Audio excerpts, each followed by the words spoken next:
Hi there, and welcome to another BigLipz podcast. My name is Sam Macaulay Blair, and this week it is my turn to host. So I am joined by the lovely Catherine Maurice. The two of us are both current and former film students who decided to add to the plethora of film podcasts out there in the wide old YouTube. And this week, the topic of discussion we've decided is going to be world cinema. So we basically picked 6 different international movies. Some that I'd seen before, some that Catherine had seen before, some that we'd just sort of heard were good. Decided to check them out, and basically this week we're just going to be discussing them.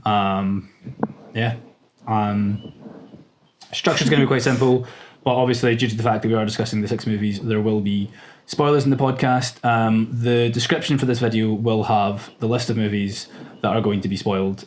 So if you feel like checking that out in advance, you're welcome to, so that I don't ruin any of them for you. But with that out of the way, I think we're going to get to it, and we're going to dive into the first point of discussion, the first movie of discussion, which is the 2019/20, depending on where you were when it was released, movie Parasite.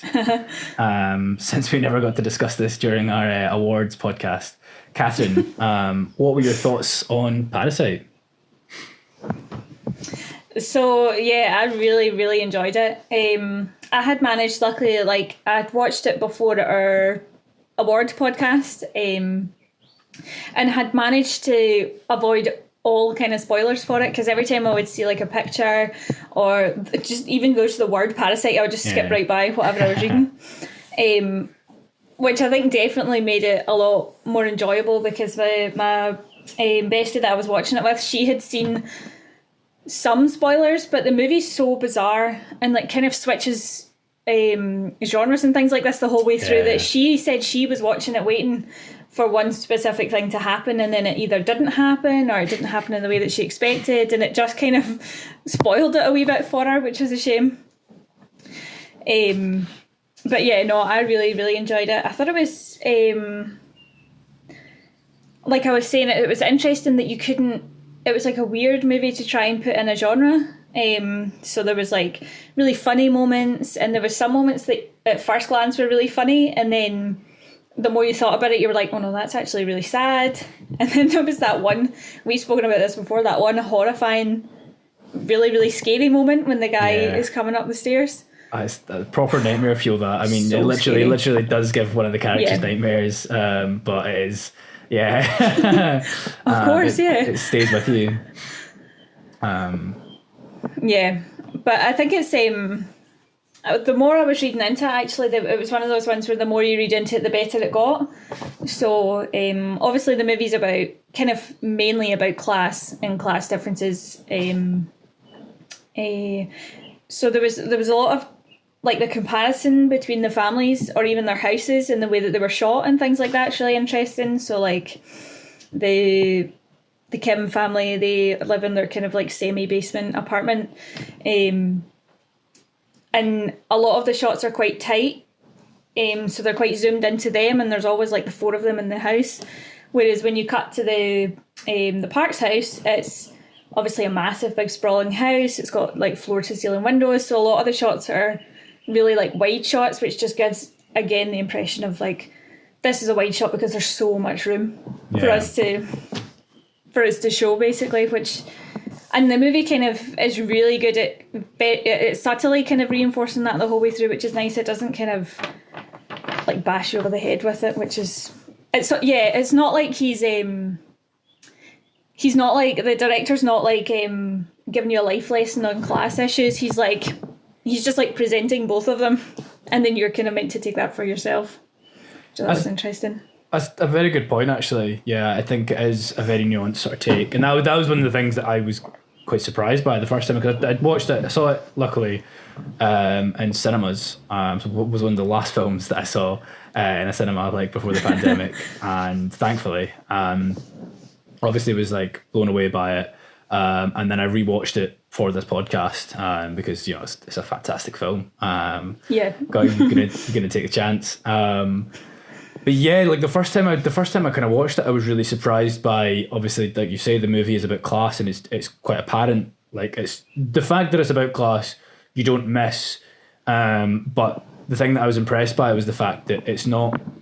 You would expect it to maybe take the really obvious route of, oh well, the rich people are really bad and the poor people are really nice, like, you know, trying to really like get you on the poor people's side and try and make you feel like as much sympathy for them as possible. But I quite liked the fact that it showed how sort of desperate they were and how sort of selfish they were, and the fact that they weren't, like, in a lot of ways they, you know, they're actively shown to be sort of self-interested and actively shown to go out of their way, like, not helping people. Like, for instance, the scene where, like, the streets are flooding, you know, with rain, and they're sort of running down the street, and they pass by. There's one of their neighbours is, like, trying to carry their stuff out of their house, and he calls out to Mr. Kim for help, and they just completely ignore him. And that's just one instance of many in the film, but I did think it was very interesting. The fact that it's, like you say, it kind of like it seems to paint a more sort of realistic depiction, and a more sort of complex depiction, rather than just going like, rich people are bad, they have all the money, poor people are good, they need to be given a chance. So I think very good points. I think definitely. I think as well, like I was talking about, where it kind of, some things appear funny at the start, like so when the brother and sister are kind of like planning on how to get their mum in, and it's kind of funny at the time when you're watching it, like, oh haha, that's going to be their whole family in the house, and then you think, oh no, but that woman hasn't really done anything wrong, she's just a maid who just so happened to be in their way, kind of thing. And then when she comes back into the story later on, she's flawed as well, because you're like, oh god, that was such a good point. It's such like it's not like condescending, like you were saying. It was very much like people can be good and bad. Yeah, exactly, and that does a really good point as well about the fact that, because the movie, like as you have said, does flip around, does sort of switch genres, and the fact that it does lean into the sort of fun and the comedy to begin with, but as you say, like the characters are like as you say, like getting the maid fired, and there's a direct, like the movie directly shows you the consequence of that. And even when she turns up at the house, it's never actually explained why, but when she turns up at the house, her face is all like sort of battered and bloody, and there's a very, like, you know, it's never explained, which I like about it, because you're just left that's just left to your imagination. But like, it's basically, the movie does tell you that it is a result of that family moving in and sort of taking over. But there's even, like, you know, the son, obviously their whole entry point into that, like into the whole business opportunity that you see, comes from that son being visited by his sort of like successful friend,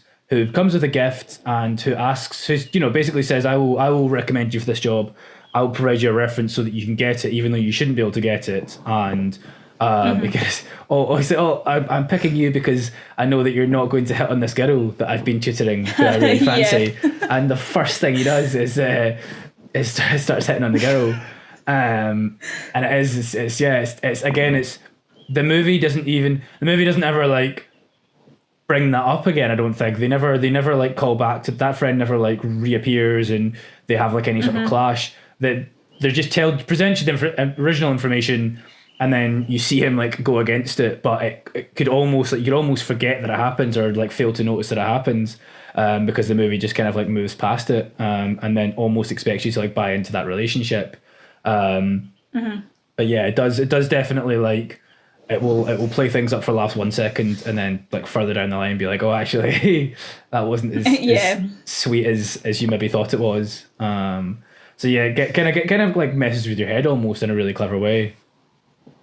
Definitely. I think as well, like the ending, the kind of climax to the movie, is because he's done such a good job of not having like an defined antagonist and protagonist kind of thing.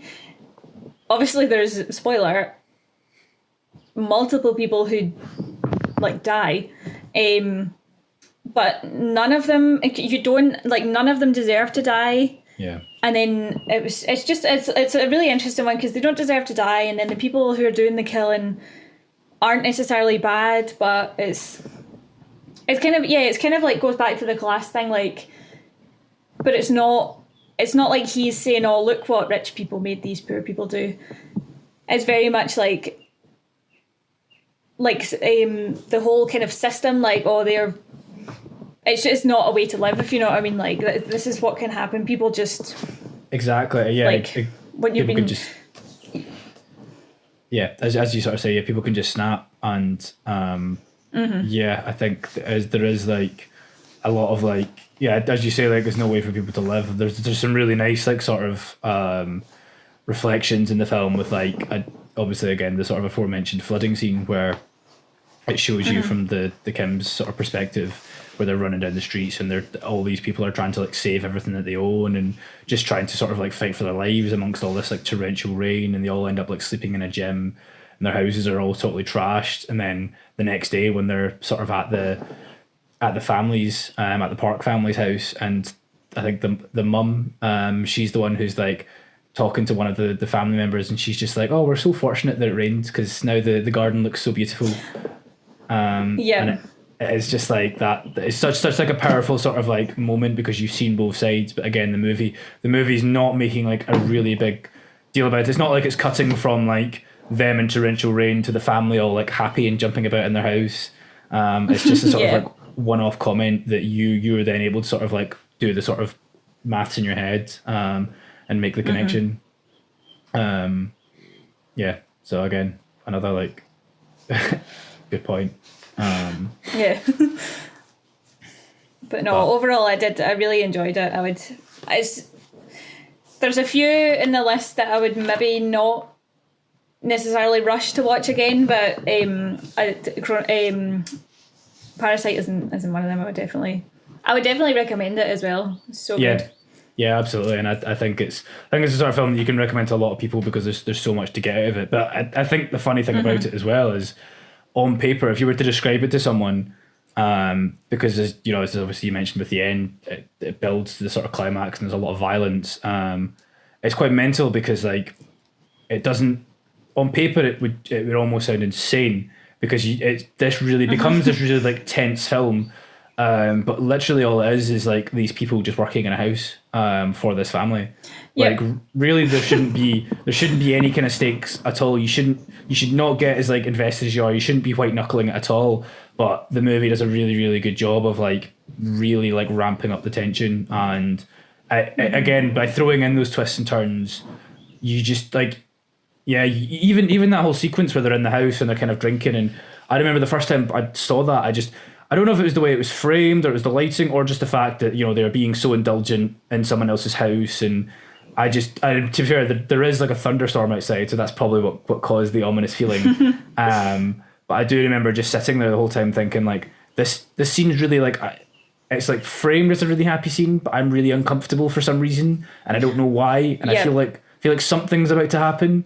I have no idea what. And then even then, like when stuff actually happened, I was just like blown away because I was like, I had never even considered the possibility of this.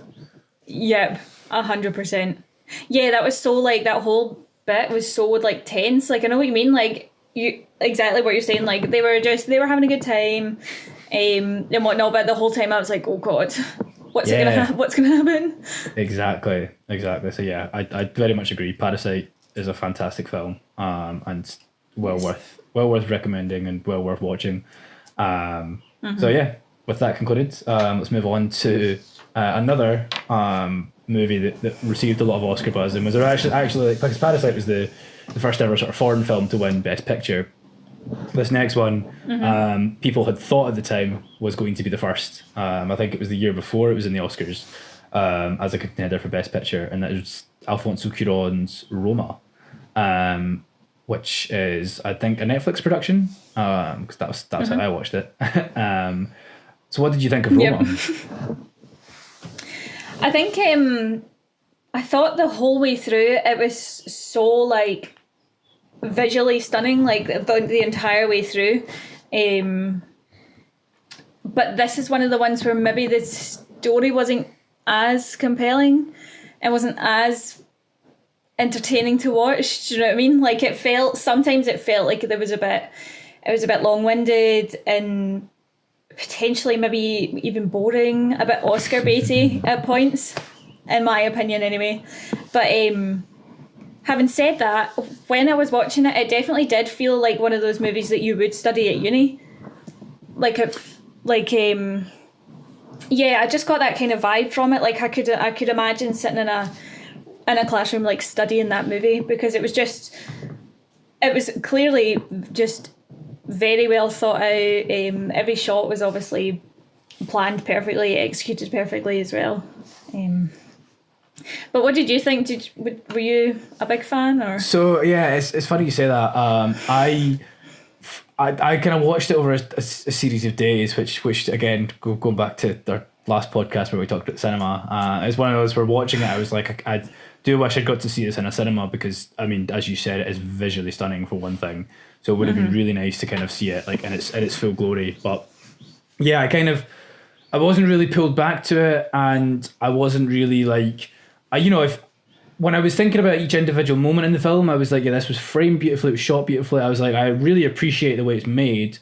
And even like individual scenes, I was like, yeah, like the movie has to like, there is obviously like a sort of like linear flow, and it goes like constantly, it's kind of throwing these like new and unexpected things at you, and these sort of interesting like just scenarios that are sort of building up this world.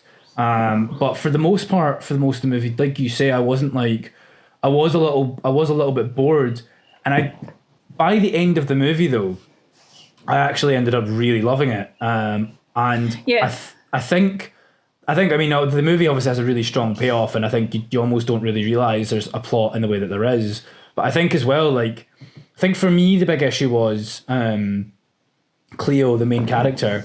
She doesn't really have much of a character, or doesn't really let much of her character sort of show. And I think that for me was what made it, what kind of hurts it, because you don't really have that much to latch onto. You're not like sitting there compelled, wondering what's happening, what's going to happen to this character. And the movie does take her to some like places, but you're not really sitting there and going, oh my god, what's going to happen to her? I need to find out like how her life like plays out. Having like done some research in the film, I know that Cuarón basically, it seems to be the case that it's in many ways like not quite autobiographical. Oh my god, autobiographical. You know what I'm trying to say. Yes, autobiographical. Oh god, that is difficult to say. Yeah, exactly. I can picture it in my head, in my words. Yeah. Okay. With the one word that just derailed the podcast. But anyway, I'm sure you get the gist of the point. Yeah. Basically, one of the kids in the family, one of the little boys, was effectively him. It was basically and I think he dedicated the movie. I think it comes up at the end for such and such, because the person's not called Cleo, but he basically did make the movie about his sort of like not about his childhood, about like this maid who kind of cared for his family and who he viewed as like a second mother, and it was kind of like an appreciation for her. So I appreciate like the fact that he was able to tell that story, and like to basically go back to his childhood but not make it about him in any sort of way. And one of the things that I did really like about the film, again, it kind of hurts it in some ways, but I did appreciate that it was doing it, was the fact that it has this really interesting story going on in the background of like the family like sort of divorce, and like the father sort of running off with like a new woman. And I love the fact that the movie wasn't about that. I mean, it does kind of like play a big part in the end, but for the most part, it's like all kind of relegated to like background noise, effectively, that you're always kind of kept away from. And I just thought that was like quite an interesting choice for the movie to take, to just sort of have this sort of like almost bland main character, and then this like juicier subplot that the movie's constantly just being like, no, you don't get to see that. You have to pay attention to this. Yeah, that's such a good point, because there's a point in the movie when they're going shopping for a crib, and there's like a protest going on, and then it starts getting out of hand, and they never even really address it, and it's like it gets pretty intense, and obviously they're trying to get out of it and they can, and then they just move on.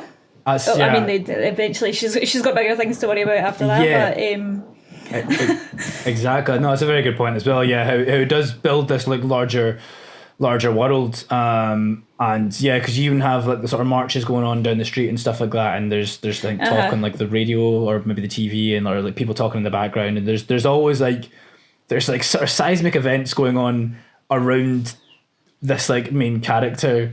And yeah, the movie just has this like laser focus on her and what she's going through. And yeah, again, it's only like after seeing the whole thing and the way that it pays off that I was like, okay, I really do appreciate the way that that was done. But again, as you say, I get what you mean about it being something that you feel like you would study, because it is like every scene is like, again, meticulously set up and shot. And I really like the sort of like symmetry of the first shot being like, you know, someone mopping the floor, and I think a plane goes past, and then the final shot being like an actual like pan up to the sky, and then a plane goes past again.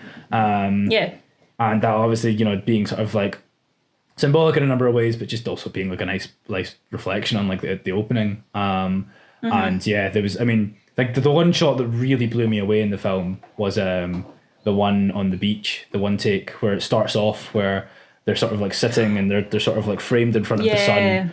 And obviously, like, the camera moves up and down and into the waves, and like she rescues the kids, and it somehow insanely manages to finish on pretty much exactly the same like framed shot, despite everything that happens. And that like utterly, like, I was like, my jaw was on the floor after that, just like on a technical level, because I was like, that must have been 100% so hard to achieve. And apparently when they were setting up to film that, they'd set it up the night before and there was a tropical storm, so all like the railing and stuff kind of like came really loose. So apparently like the one take that they got and used in the movie was the only take that they got. That's crazy. I remember watching that point and being like, God, how did they do that? Because the camera doesn't, it always stays above the waves, which is nice, because I'm not a fan of like when, I mean, sometimes it works, but I'm not a fan of like things like touching the camera. I think it's just it just completely breaks the immersion. So that was really nice that it kind of went up with the waves and over them, kind of thing.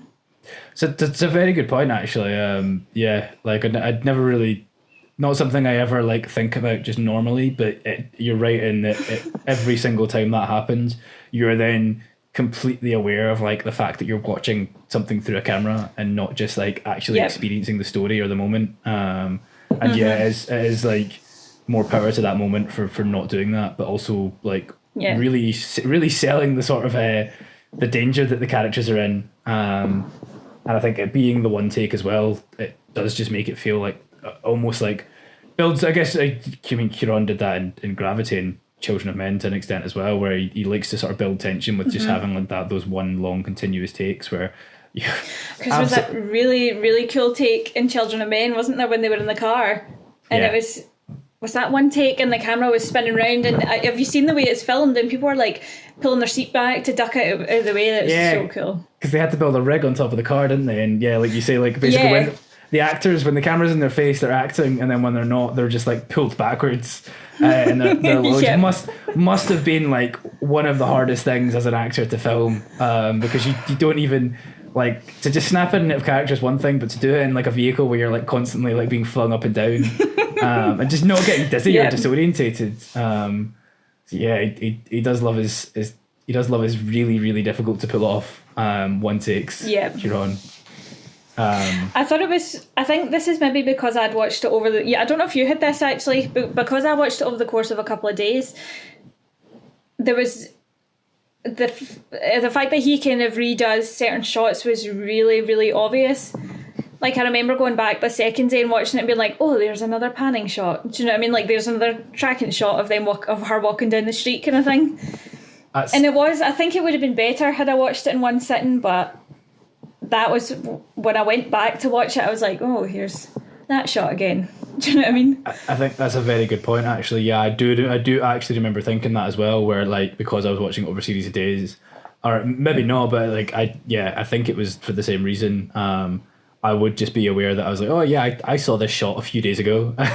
And I guess maybe because if you watch it in smaller chunks over like a longer period, you're then kind of like thinking about each pocket of the film on like a more sort of heightened level, rather than you would be if you just watch the whole thing in one go, where you just kind of take the whole story and absorb that. But yeah, all round, like for a black and white movie in particular as well, some like absolutely like it's almost insane that he decided to film it in black and white, because he has like some utterly, again, like jaw-dropping like one takes, and even like when it's New Year's and there's the forest fire and stuff like that, the idea of having like a big sort of like cinematic fire and being like, yeah, but it's just going to be in black and white. Yeah.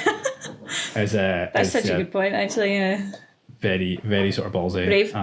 Yeah, exactly. But yeah, he's a brave old man, that Kieran. Yeah. Doesn't I mean, like it pays doing off, things easy. clearly, so... Exactly. Yeah, he is very much a meticulous filmmaker. But yeah, I like, and I think he said, and I've seen him say in an interview before, that he's just like he's always thinking it's something that always stresses him out, because he's always just like, this is going to be like, whatever we film is there forever. But I think he's absolutely added to like the pantheon of great cinema, and I think, like as you say, like his movies, and Roma in particular, will like absolutely be studied. And I think another one of the one shots that I loved was the one that you mentioned, where they're buying the cot, and it does that like whole sweep around where it's like the riot breaks out in the street and then goes back into the store, and then like some of the rioters like come in, and then there's the gun pointed at Cleo, and then it sort of pans further around, and you see that it's can't remember his name, but basically the baby's father is the one holding Baby the gun. daddy. Yeah, baby daddy, that's his name. And that is like the last time you see the character, I believe, and that just as a payoff to that character and that whole sort of like plot line, I thought was like, again, quite sort of brave and quite interesting, and not something that you could really predict, because again, it's like a small payoff to something like that. And yeah, just even like to think of doing that is pretty mental. But yeah, definitely. Fair play to Kieran. So, moving onwards to a movie that you accidentally mentioned before.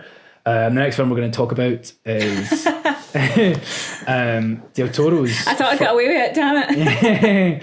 Well, it's just because it's on my mind as well. I noticed. The next film we're talking about is Del Toro's first film, I think, I believe, that he ever made, and that's Cronos. And you'd seen Cronos a long time ago and recommended it to me, and I'd had a few people recommend Cronos to me. So what's the source of your love for Cronos? Tell all. I think I watched it as part of my uni degree, and I think by that point I had seen Pan's Labyrinth when I was at school and had enjoyed it, but I don't know, I would definitely say that this was my favourite Del Toro movie. I think the one thing, because I watched it a while ago, and the one thing that really kind of I always remember is that I don't remember the fact that it's maybe a vampire movie. I'll remember the kind of relationship between the granddad and the granddaughter. I thought that's funny that sticks in my mind more than anything else in the film. Yeah. Basically, I remember it just being so... It just seemed really like sincere, and she was just trying to help him out the way that you would, and it was nice that the movie was more about that than him wanting to like creeping out at night and like sucking people's blood and stuff.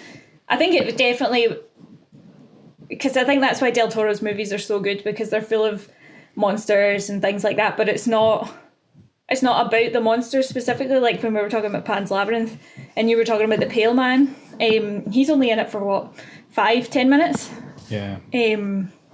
So it's not about him. Pan's Labyrinth is more about the little girl and her kind of journey, and this one is obviously more about the relationship between the grandfather and the granddaughter, which I thought was really nice, basically. It's a very good point. Did you enjoy it when you watched it? I did, yeah.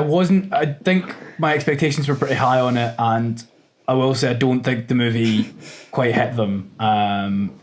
But there's a lot that I like really appreciated about it. And I think the point you sort of raised about like Del Toro and monsters, he does quite like to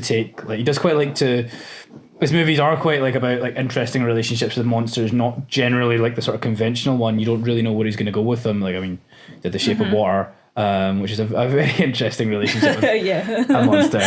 But yeah, like Cronos, the idea of doing like a vampire film, as you say, but then it being about this old man and this little girl, and very much about their sort of relationship and their connection, and not really.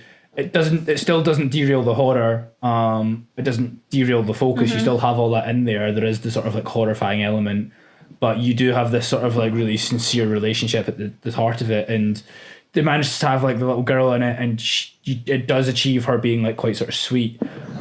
She's never like annoying. She's never like a sort of difficult character. Yeah. So the movie does like, I think, juggle quite a lot, quite interestingly, and yeah, it's a very different spin on quite a tried and true and quite a tired genre, and you can very much see like a lot of like Del Toroisms forming in that movie. Obviously, it's got Ron Perlman in it. Yeah, definitely. Even like down to having like both English and Spanish. I thought was quite, it really threw me when I went from like reading subtitles to just like a character speaking, and they're like, weirdly enough, there was no subtitles for the character speaking. I mean, I suppose that's because it's in English, but I did you have think like, that you could suddenly understand Spanish? I was so used to I am kind of quite used to just like when I watch like subtitled without ever realizing it, subtitled films, like foreign films, my brain just kind of like almost like turns off the audio, and I just stop listening to what the people are actually saying, just because I'm fully aware that I'm not going to understand what they say.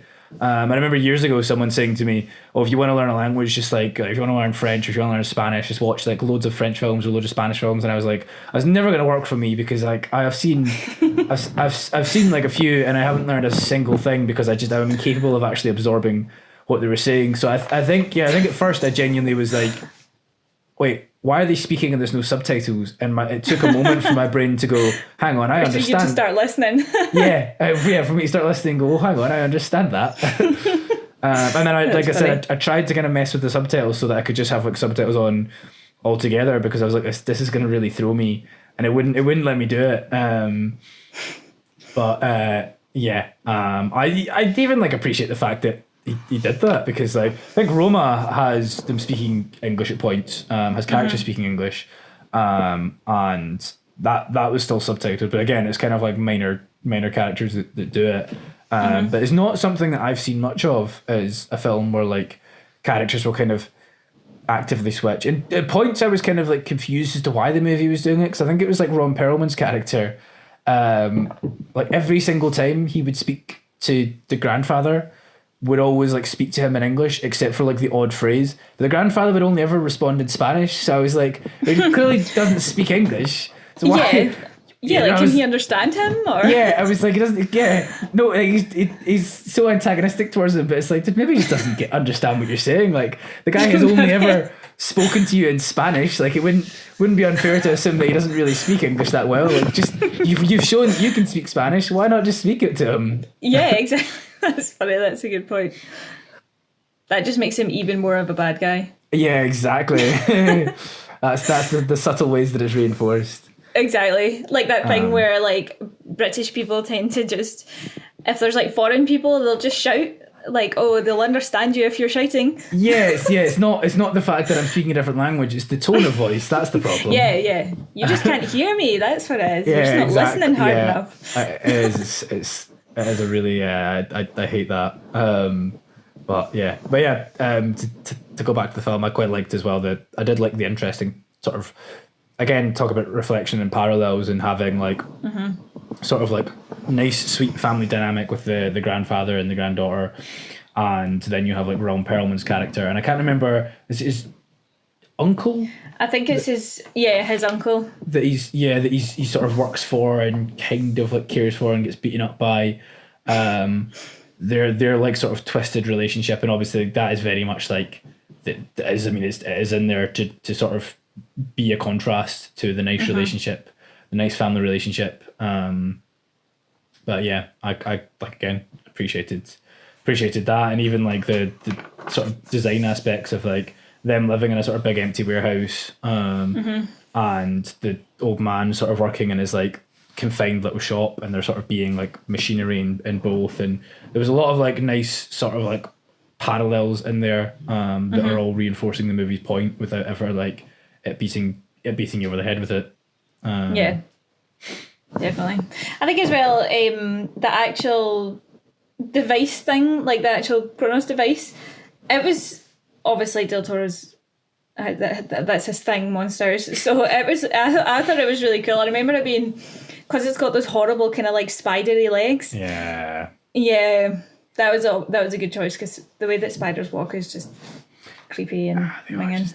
So horribly I mean, I want to call them unnatural, but they exist, so they're they're a part of nature. So I can't really do that, but they just feel pretty unnatural.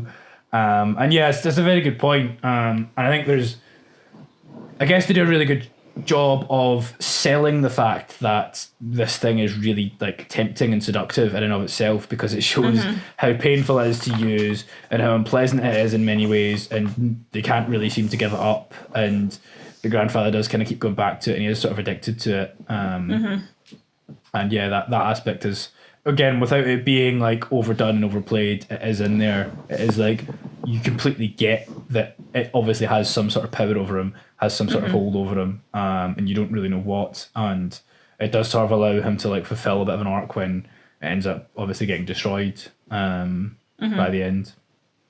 But yeah, again, like a pretty like a really original film for like, I guess in many ways like a not original genre or even like corner of a genre to explore.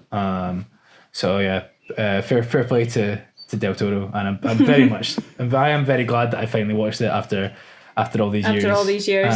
Yeah, exactly, because my mum had suggested watching it a very long time ago. I mean, it's her DVD that I watched. So yeah, and it was nice, and it is quite nice as well to just see like a director that you love, to just see where they sort of started. And kind of see them at their most novice.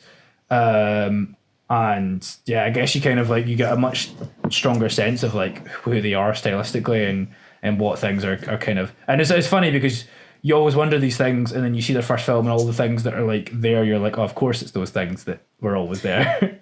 Yeah, that's such a good point, and I think that's Kronos is such a, like, it's very, like you're saying, it's very obviously like the start of what he's gonna do with his movies, and he does it.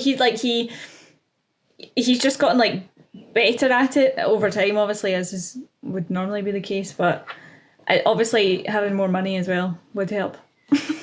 Exactly. Although I don't know if he ever had, like, Pacific Rim was like his biggest budget, but I don't think generally he has. I think that was like 165 million, but I don't think his budgets. So not like Typically, I don't think they're typically like colossal. I think like Pacific Rim and Hellboy were probably the biggest ones, but I guess he kind of starting small means that he's able to kind of juggle any budget and still like knock out a really solid picture. But yeah, worth watching and worth discussing. So moving on to the fourth film on our list, and swinging wildly into a sort of different corner of cinema and a different country entirely. We have the animated movie Your Name. So had you heard anything about this movie beforehand? Did you know anything about this movie beforehand? And then obviously after you said that, what do you think of it? I didn't know. I didn't. I know that Netflix has got a lot of Japanese like animation and things, but I hadn't. This isn't one that I had seen, and I thought it was really interesting that you didn't pick a Studio Ghibli film, because that would kind of be where my mind would go if you were thinking about Japanese animation. But I did really enjoy this. It was, I think my favourite part of it was that it was like stunning. Like it was, the animation was amazing, and like it had a lot of shots where it was just, it almost seemed like the kind of background and the props, if you will. So like the food and the different things were better animated than the actual characters. which is a weird choice, but yeah, I thought it was. Oh, sorry. I was just gonna say, yeah, no, I agree about that. Like, yeah, it's quite funny that thinking about it, that yeah, the people are quite plainly animated, but then there is just like some jaw dropping scenery and like yeah, some beautiful like food. It's almost like yeah, the details of the world are like really really honed in and perfected, but then the people are just like they're just kind of cartoons. Yeah. But no, I did enjoy it. I think there was points where the story was a bit confusing. It wasn't that the story was confusing, it was that the crossover between what was happening was a bit like, what's happening here? And then you would get 5 or 10 minutes or a couple minutes into the scene and you'd be like, right, okay, I think this is what's going on. But other than that, yeah, I definitely thought it was good. It was really enjoyable, and it was kind of like what we were talking about with Del Toro, where it was different, where it was like a love story, but it wasn't just calling it a love story. It doesn't really give it credit for what it is, if you know what I mean. Yeah, very much so. So this movie I had recommended personally like years ago by a friend who is like another big like film fanatic, and yeah, I've not seen like hundreds of Studio Ghibli films. I've seen like a few of them. I've seen like a few of the classics, and I am a big fan. But yeah, I always found this film quite interesting for the fact that it was recommended to me by him, and then I'd also just seen it like, I don't really know how, but it just seemed to crop up on the internet, like recommended, like different places, different people recommending it. I would just sort of read bits about it, and I read that it was supposed to be really good, but I knew like virtually nothing about it until I obviously like sort of sat down to watch it, and I first watched it last year. And yeah, like I mean, as you said, the first like biggest striking thing for me was the animation, which is just like stunning on so many levels. But I think the thing that I was really impressed with, and I guess this comes having seen like Studio Ghibli films, or maybe just the ones I've seen, is that I tend to find like animated movies like that tend to be quite slow and sort of laborious. And I was really impressed by like how quick this movie moved, how it didn't really seem to waste any time, how it kind of like just like shot through plot basically. And yeah, like you say, I definitely did. I think I had to watch it twice because like watching it the first time, the movie does like sort of deliberately leave you confused at various points where you're just like, wait, what has just happened? Did I miss something? And I remember like I actually rewound it the first time I was watching it a couple of times just because I was like, did I just like pass out or something and miss a really important piece of exposition? And I was like, no, that actually did cut in that way, and it just doesn't make any sense. But then the movie will explain it in like a few minutes down the line, and that's quite like, again, like quite a bold move that the film does that. And I guess it's a good way to kind of keep you on your toes and keep you like watching, because the movie's like you do need to pay attention, because like you're not really getting spoon fed here. But yeah, I was also like very much impressed. There was like a few things that I kind of, it's really really hard to sort of like to know exactly where the whole thing was going, but there were like some hints that I kind of picked up, that there were moments where I'd be like, is it going in this direction? And then you almost forget about it. And then it sort of it comes around, and I was like, okay, so I did like, I think obviously the time travel aspect, and I remember there being a line when one of the characters, I think she's in his body, so they're in Tokyo, and they're in like a cafe, and I think she says something about the prices being either really high or really low, and another character responds with something like, yeah, for like 10 years ago, or basically like they mentioned like a different time period. They just like really really like quickly refer to it, and I remember at the first watching it I was like, oh, is she in a different time period?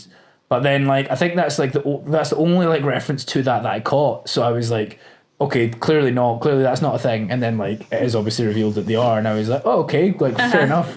The movie had like dropped a hint about that, and there are probably, I would imagine, if there's one hint, there's probably like at least another in there that you could catch. There might, I mean, to be fair, if I knew the culture more, there might actually be more hints that I just wasn't aware of. And there is obviously the fact that the opening of the movie think it pretty much opens by showing a bunch of different clips, effectively from like later on in the story, but I think chronologically, like the start of the film, that you again don't really make any sense. So you almost just like forget them the first time, and then when I rewatched the film, I was like, oh wow, I didn't realize that the movie actually showed you this stuff at the very start, and you just completely miss it because there's so much going on. Yeah, that's such a good point. Fair play to you. I missed the little nod. I'm such a stickler for time travel movies. Yeah, you can like sense them. ever searching for. I actually have no idea what it was that tipped me off that might be a thing. I don't know if it was just because of like how quickly the movie got into its body swap concept that I was then like, I feel like there's something else coming on top of this, because like that alone is a really cool concept, a really interesting concept for a movie, and I think maybe as well the fact that it deliberately kept the two characters in different locations and separate, and there wasn't like let's meet in our different bodies. And I think because they were swapping back, that was maybe what made me think, rather than your standard body swap where they're just in different bodies and they have to just kind of go about. Yeah, that's a good point, because if you think about like body swap movies, they're normally terrible for one thing, except Freaky Friday, which was great. I was gonna say, don't come at Freaky Friday like that. No, I love Freaky Friday as much as the next person. So good. But no, I think it was obviously cool with this movie that they go back to their own bodies, and there's a time in the movie when they don't understand what's going on just the same way that we don't understand what's happening. And then, like, as I was watching it, I was like, what is happening here? Like, because the first kind of few times that you see the girl, she's just, like, in her room, like, feeling her boobs, like, crying. Yeah. I remember being like, what is happening here? And then sometimes she would wake up and she wouldn't do it, and I'd be like, what is going on with this girl? That's a good point. It's like, there's like an inconsistency to its like consistent internal logic, and it's and even there's even like, I think there's even like threads that are kind of like hinted at that aren't really like pulled like tucked on and explained. Like I think it's like pretty much implied that it's not just like, it's not exclusive to the two of them. I think like the grandmother character. Yeah, she makes a comment at one point. Yeah, and I think there's a moment with even the father, where it's kind of like hinted at that he might have some idea that, I think he figures out, doesn't he? Does he figure out that it's not his daughter? I think when she's there's points in the movie when she talks to him as herself, and then when she's as the boy whose name I can't remember. But there's definitely the point where the gran says something like, "Oh, you're not you today," kind of thing. Yeah, and she's not like, she just doesn't really inquire about that. She just accepts it and like kind of nods and knowing. And I think there's even hints about that, which again didn't really get in the first time, but rewatching it picked up on, where I'm sure there's like references to characters having like knowledge of like past events that have like happened to the town or around the town, and just like even like things that have been passed down. I'm sure there is like comments on on just that you don't really think anything of, but then once that's in your head and you know that that's a thing, and you know that it's possibly like not just them, you kind of go, oh, actually that would make a lot of sense if like these things had happened to other people, and this would explain this like aspect of like their culture or like the town.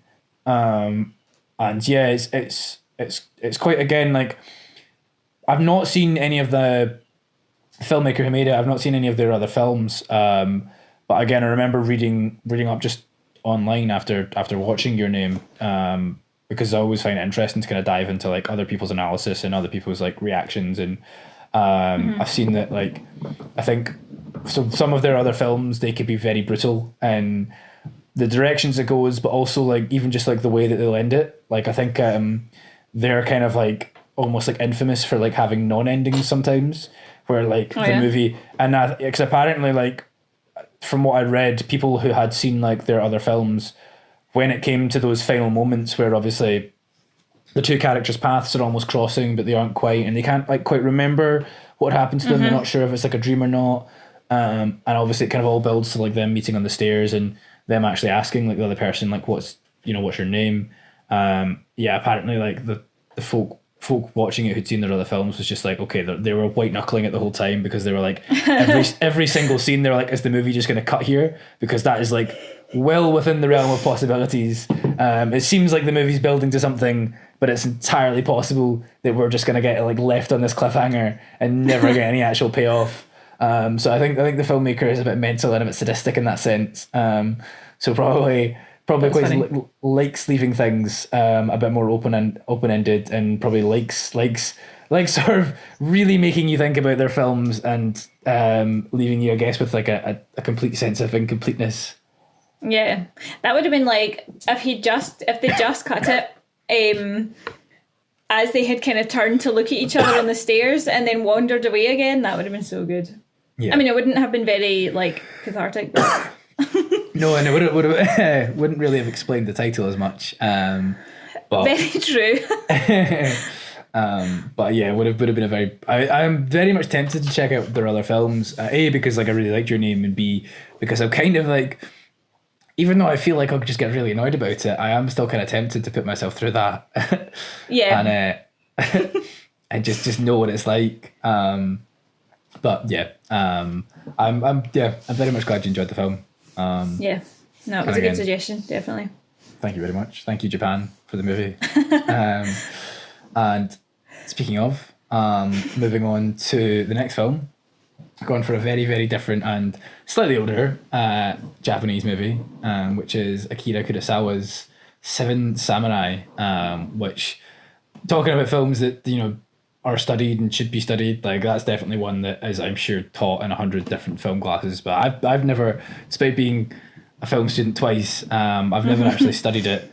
So that was my first time watching it was for this podcast, and I believe yours as well, Catherine. Yep. So what did you think of it? I thought, and this is terrible, but one of the main things I took away from it was that it was very, very long, and it felt very, very long. And I feel bad because it was, when was it made? Was it the 50s? Yeah, it was the 50s, 70 years ago. Yeah, so 70 years ago, I'm like, fair dues. And a lot, like, there was like a time where, in like Western cinema as well, there was all these like big grand epics that were like 3 hours long. And I think there's probably a reason that movies are an hour and a half to 2 hours. But having said that, I did enjoy it, and I think it's definitely something that does deserve a watch, especially if you're a film student or a film fan. But yeah, it took me, like, I watched it in the one day, but I did have to have breaks during it, because I think as well, one of my issues with it was the pacing wasn't amazing. There seemed to, like, the whole point of the movie is that this village has been kind of attacked by bandits, so they hire these 7 samurai to protect them. But there's a good, the movie's 3.5 hours long, there's a good like 2 hours before anything's even happening in the village. Do you know what I mean? It might just be because we're used to movies that are a lot more fast paced. Probably because we don't have the same attention span now, because we've got, like we were talking about last week, where if something gets a tiny bit boring, you just pick up your phone. Yeah, very, very, very good point. Nice call back. And yeah, I would. But saying that, I mean. Sorry. Oh, sorry. No, I was just going to say, saying that, I mean, I know I'm slagging it off for being really long. I did enjoy it. I think it's, as I said, it's definitely worth a watch. And it was nice as well, because I hadn't seen a lot of Japanese movies, like live action movies, if you will. So I think this was a really good, like, kind of starting point, because it's very, like, Japanese if that doesn't sound too stupid. Do you know what I mean? It's very like, and I was reading about it, and it was one of the first kind of movies that brought the Western audiences had seen from Japan, and it kind of brought this idea of this really exotic like Japan, and there's samurai, and there's all these different things that going on. So in that sense, it was really interesting as well. Yeah. Very good point, actually, and I guess that makes sense with it being. I didn't actually know if Western audiences had seen it at the time or not. I knew that because obviously I know that it was effectively like remade as the Magnificent Seven, and then remade again, and obviously the newer version of that. So that I think because of that, I'd assumed. Well, I mean, obviously it must have made its way west somehow, but I kind of thought maybe not really to a large degree at all, because that way I feel like filmmakers would be quite confident in just like George Lucas did with Star Wars and the Hidden Fortress, basically just going like, I'm just going to take that movie and just do my own thing with it, and no one's really going to know because like it's not like audiences will have seen it. So I guess it's kind of surprising to hear that, but it also does kind of make sense because despite, as you say, it is a very Japanese movie. It is also very sort of accessible to like a sort of Western audience.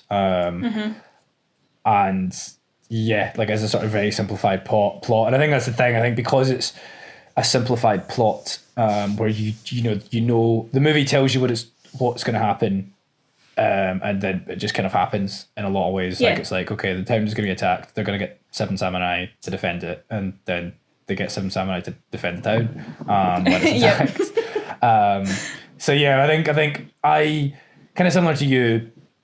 I mean, well, like I did with Roma, I watched it over a series of days, which I definitely think in this case helped the film a lot because it gave me more appreciation for the movie and sort of minute detail, and it allowed me to not get like sort of overwhelmed and sort of I think the first hour of the movie was. Which I mean is when the movie really has to do the most work for any audience. But I think that was when I was most kind of against it, and I think there was definitely a part of me that was like when I saw it was 3.5 hours long was a bit resentful because I was like, do you really need 3.5 hours? Like I think part of my of my brain was annoyed because I was like, I don't even feel like I'm gonna get to know the 7 samurai that well, and I'm gonna have to spend 3.5 hours with them. And that kind of is the case, and to some extent, but at the same time, and I guess it's one of the things I thought that was quite funny as well is the fact that, like you say, there was a period where like they just seemed to be churning out loads of really big, really long movies. I guess like Gone with the Wind and I was thinking like Lawrence of Arabia as well. That's the one, which I think is supposed to be like 4 odd hours, which I've never seen.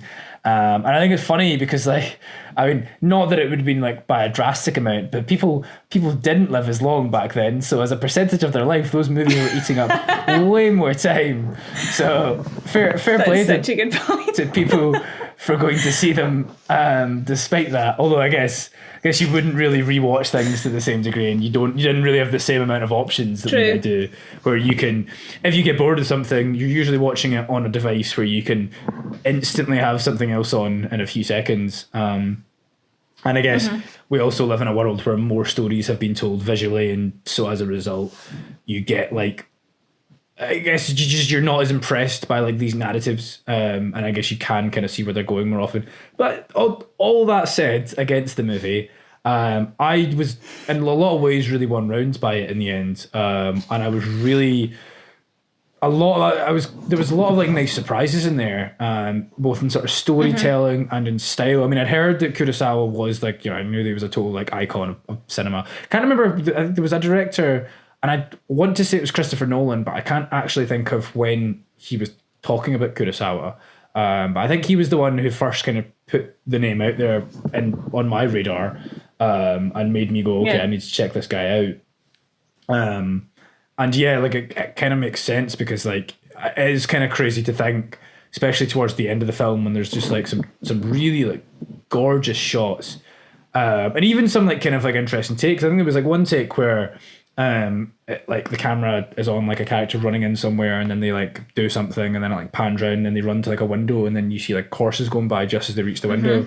And that one moment I was like that was probably quite difficult to achieve in terms of filming, especially back then when like they hadn't really done that sort of stuff much, and you didn't really need to. Like again, with like cinema being so kind of new, then they probably didn't really need to go to that effort. They could have just like had sort of conventional cuts, and it probably would have achieved exactly the same just like result. static cameras. Yeah, exactly. Probably the audience, the movie going audience of the 1950s probably wasn't sitting there reacting to that in the same way I was, and that was I did appreciate the fact that was there, and there was some shots that I've just not really seen in anything else, and some visuals that I hadn't really seen represented in other things. And again, I was like, that is quite ridiculous in a lot of ways when you think about it as a filmmaker. Their Kurosawa was being so inventive and so sort of like fresh and original and really like striking when he didn't really need to be. Like competition wasn't as steep as it is now. But he really sort of did milk the format. But I think one thing I was surprised about is I was kind of right in that I didn't like intimately know all 7 samurai by the end of the movie, which I in that kind of runtime like probably could have done, but at the same time, like I think there were some really nice moments, nice sort of like payoffs. I really liked I can't remember the character's name, and this is mostly because with the subtitles and, as I said, me not paying attention, I realised that if like another character would say a character's name, it like just their name on its own, it wouldn't subtitle their name. It would only ever subtitle their name if they said it in like a sentence. So most of the movie, I was like, okay, I have no idea what most of the samurai are called. Same. I don't think I could name one of them actually. That's terrible. I could tell you can be. I'm not sure if that's how you say it. And I think there was one that was like called Rickshaw. But I think those are the 2 that I've got. And the rest, like, it was. I think there was Tohei as well, but I don't think he was a samurai. I think he was the villager who had stolen the scroll thing. Exactly. Yeah. See, everyone remembers Tohei.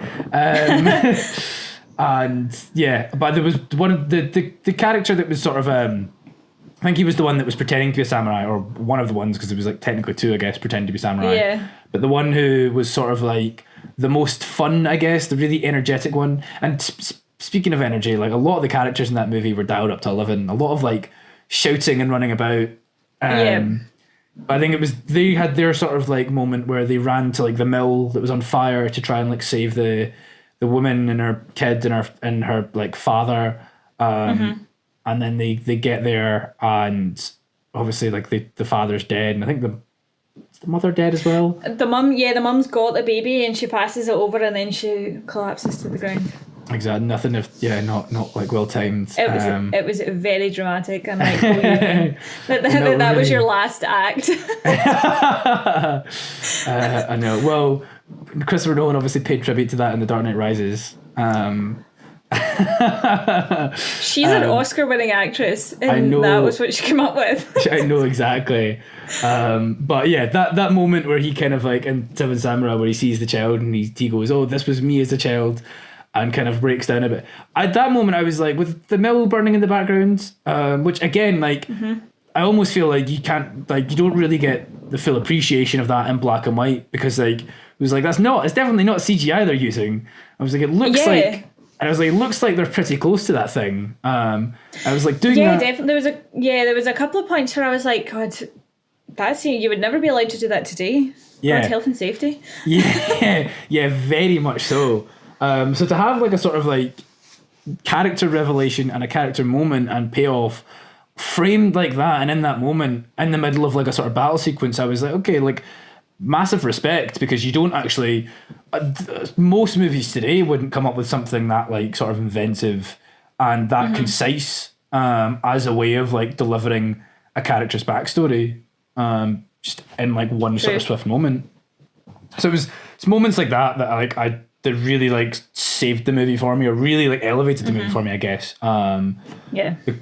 Because it was just like, like for a movie as old as it is, it's just like, there's phenomenal work involved. I think as well, one thing that I kind of took from it as well, and it's going to make me sound like a weirdo, but I hate when you're watching a movie, and especially like an action movie like this is technically, and there's no one, like everyone gets out of it alive.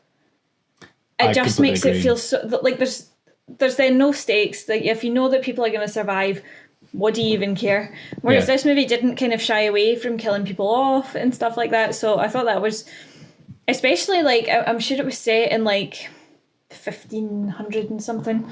So people wouldn't have been as hardy as they are now. Do you know what I mean?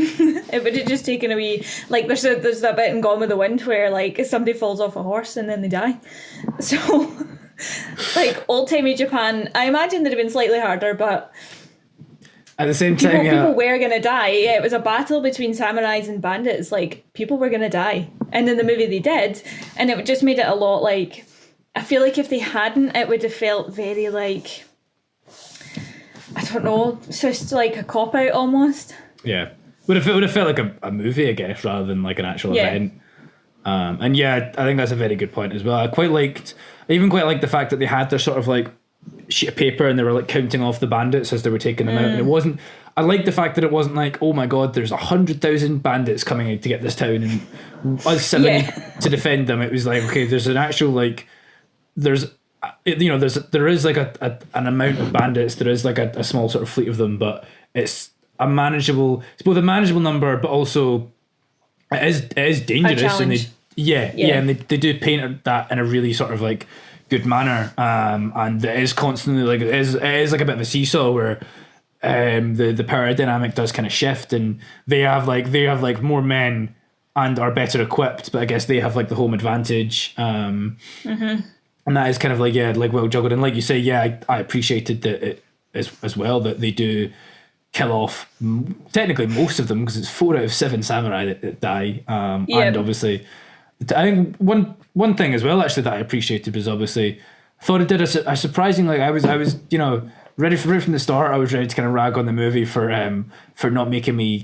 not like filling me in enough on the actual samurai, but one thing I didn't expect the movie to do, which I actually thought it did a good job of, was really selling the town and making me care about the town, and understand the town, and like you have like it felt very real, and also like even but also like like obviously they have like the samurai sort of playing with the kids and stuff like that, and you have the people not wanting to give up their homes, and it was done in a way that you were like, okay, the town has like, you understand different aspects of the town, and it has like a lot of character to it, and you're like, okay, I actually appreciate that I care about the thing that these people are going to die for, rather than it just being like, well, the movie says we need to protect the town, so we're going to protect the town. 100%. That's a good point. Obviously, where some of the runtime went to.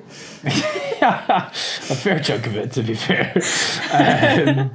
But yeah, all in all, like I think a very, very, very long picture. But yeah, like you say, I think if you're a film student in particular, I think it is worth checking out. And I think it is definitely, it's a classic for a reason. But yeah, it is one to be prepared that you're in for like a long ride. Like clear your whole day, because somehow it will take the entire day. Exactly. I mean, the movie does have an intermission, but it's very much necessary, which is funny because again we were talking about intermissions in the last podcast as well.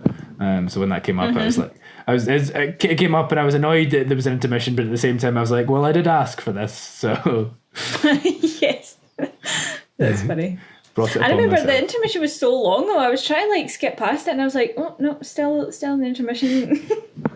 I did the same thing. I kind of skipped past it, which made me a bit thankful of it, because I was like, okay, well now I've technically just watched like a good 10 minutes of the film without watching anything. Yep. It's the small victories over 7 samurai that you get. Exactly. I had that at the beginning as well, but there was like a good 10 minutes at the beginning, and I was like, I'm just going to fast forward by this. Yeah. Well, yeah, exactly. When it's just like introducing like names and such. But it's all obviously in Japanese, and there's no subtitles, so I'm like, I don't know what any of this says. I was exactly the same. I was like, is this exposition? Like, is this setup? I hope this doesn't matter. I mean, maybe it is like explaining in detail. Maybe it is, and we've missed it. Yeah, exactly. The backstory of every character in the film.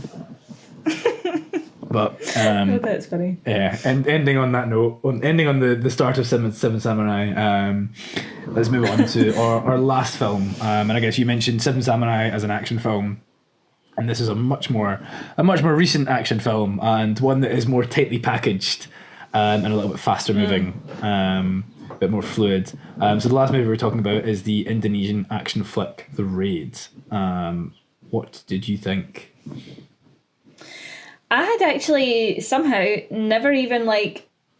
I think in the back of my head I had kind of, because in America it's called The Raid Redemption, so I think I'd kind of heard about it, but I'd never. I'm not massive on action films, so I had always just kind of like avoided it. Yeah.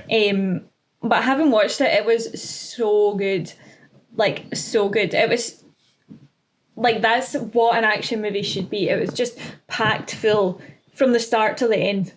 There's just action the entire way through it. Whereas sometimes if you watch action movies and there's like a whole, say it's like an hour and a half long, there's a whole like 20 minutes, half an hour of just like people chatting or people whispering about things, and I'm like, that's not what I'm like. When we were talking about King Kong, like Godzilla and King Kong, I'm just here to see them fight.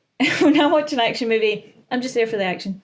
Like, I don't want any kind of backstory or any more than is necessary. I think this movie as well, like you were kind of saying, is it's so good at it's with its pacing. So there doesn't seem like any time where you're bored or where they maybe skip past anything too quickly. So like on that kind of thread, the setup and introduction for the main character is done really, really well in a really short period of time. So, and there's very little dialogue as well. It's just kind of, you see him working out, so he's like a tough guy. He's obviously into his martial arts, and then there's his pregnant wife. So that's, what he's got to lose kind of thing when he's in the house. But yeah, I thought it was so good. Like, I've honestly been asking everyone if they've seen it. And I haven't seen the second one yet, but I'll definitely be watching it.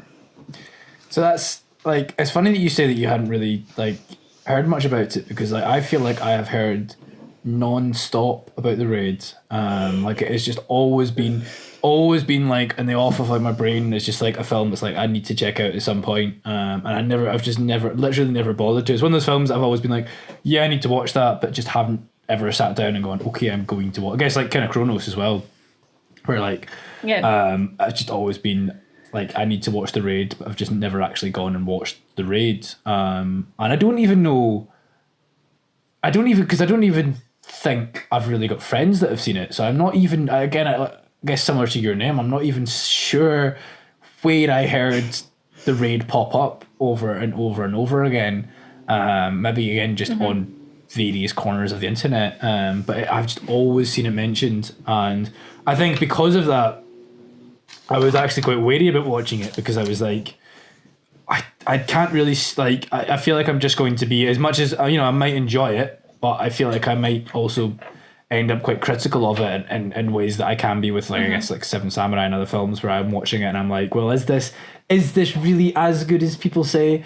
But yeah, like you say, like, I was just like so sort of captivated by it, and I think it literally might be my favorite action film now. And I, again, like I say, same as you, like I'll watch an action film, I can have a good time with them, but I very much feel like I don't really.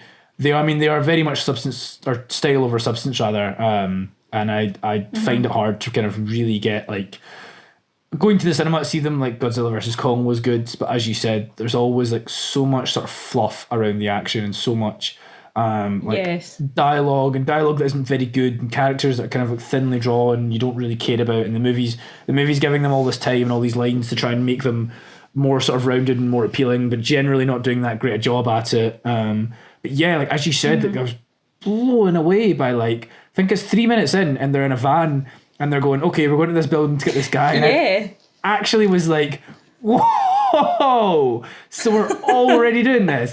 It's like, surely not. I was like, surely there's going to be like some more setup, and they were just in it. And I was like, fair play. That movie wasted not a Yeah, second it was actually. time. Yeah, it was quite jarring at first as well, especially when you're used to action movies and they have this whole kind of Yeah. slow introduction where you like see the person run along the beach kind of thing, and then there's like a whole half hour where you get their life story and you don't care about it. This was like, boom, here we are. Yeah, exactly. I recently watched like Speed for the first time, and I'm not gonna do a dive on. See, I'd never seen it before, and I didn't like absolutely love it. And I think like, but Fair. one of the comparisons I was gonna make was just like how obviously Speed starts and there's the whole like elevator action scene. And then there's obviously like some like character moments, and then you get to like them getting on the bus. And granted, like the idea of them being on a bus is quite difficult to make sustain a full movie. So I'm not really ragging on that movie for Yeah, they like, have to. They need to switch it to a train after a certain amount of time. Yeah, exactly. So I'm not really ragging on that movie for not being on the bus immediately at the start. But because I think that was maybe the last out and out action movie that I'd seen, I think I was like very much aware. Usually there's like usually action movies have like an action sequence before like the main event action sequence. So again, I really appreciated that the raid was just like, no, we're going straight in there. And they went hard. Yeah, they really did. And even just like the way it's shot as well. Like I think it's the first shot. It's the first shot of Watch and a gun. I can't remember exactly, but Because I remember think so, because and then cuts to him working out. Yeah, because I remember my first thought was like, oh, it's really pretty opening shot, just because of the way it's sort of framed, and then it again just like cuts, and then it's like, yeah, like you said, like him working out, and then it cuts, and it's like him and he's like kissing his pregnant wife, and then like cuts, and it's like him working out again, and it's just like so fast. There's again like stunning cinematography like throughout the whole thing as well, which is like also really impressive. But I guess if it actually does, because again the movie really didn't linger on the shot, and I like so much happens in it that I didn't go back to it and I didn't really have time to process it. But if it is a watch and a gun, then that is probably the most apt metaphor for like the movie that it could possibly present you. Yep. Right at the very start, because it is fast and it is violent. But yeah, it's very fast and it's very violent as well.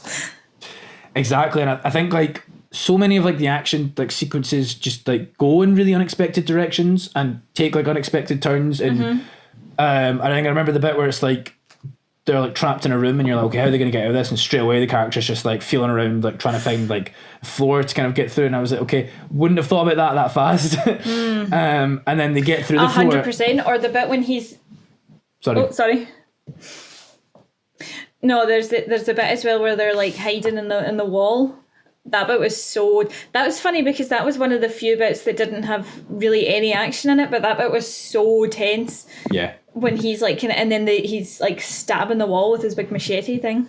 Yeah, and so scary. Even that's a very good point actually. And even that scene, I expected them to like play that out a bit more, and you expected to do like, I guess like a lesser action movie would go for like a lengthy dialogue sequence and them like, you know, oh, are they going to hear them in the wall and sort of play up that aspect. But straight away it's just, yeah, the character's just like right up in the guy's face who's hiding them, and then he looks at the wall and he's like, what is this? Starts clearing everything off it, gets his sword and just starts jamming it through the wall. And yeah, it is like you say, it is so brilliantly tense as well, because it's one of those things where like watching it, you can't even like know, like there's so many action films, there's so many movies where you watch and you're like, oh, if the character just ran a bit to the left or did this, they'd be able to escape that like immediate peril.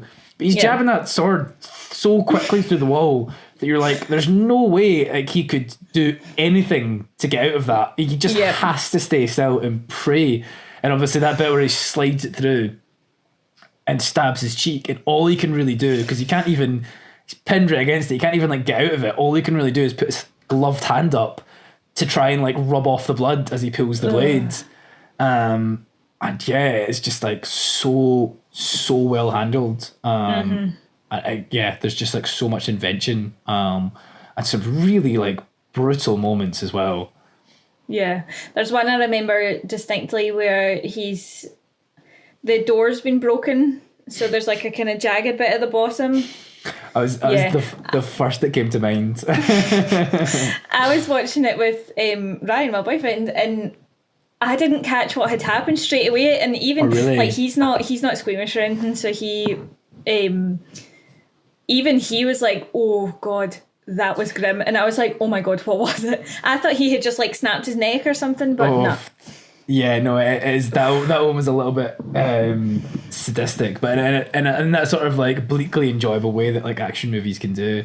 Oh yeah. But yeah, it doesn't shy away from just like the characters like are constantly kept on their toes, and I think as well there's a really good like it really sells the fact that it's like it like on a whim, on a dime, basically like the balance of power can change, and everyone I think and the funny thing is like everyone in the movie is like so well skilled in like martial arts and just like fighting and combat. Yep. Even then, like it does a really good job of showing that they do have limitations, and like they're not just like these like machines that are just like breezing. Like the good guys aren't just like breezing through everyone. The bad guys aren't just. It's always like finely tuned.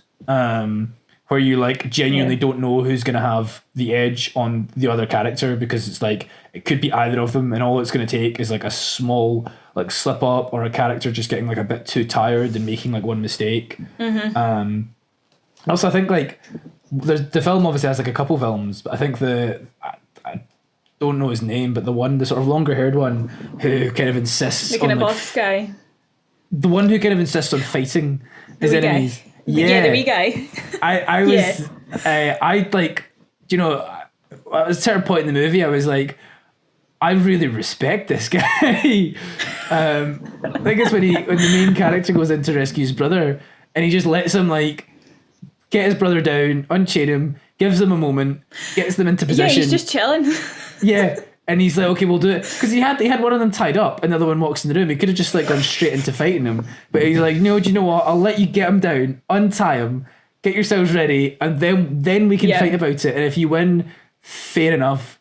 And like, he gave them a run for their money. Well, they technically only won because they ended up using a weapon, which I kind of felt for the guy, because I was like, you know, that was, if that had been a fair fight, if they hadn't used a bit of broken light and jabbed it, even when they stab it into his throat, he's still beating them. Yeah, he still kept going. The guy is absolutely he was hardcore, nuts. that guy.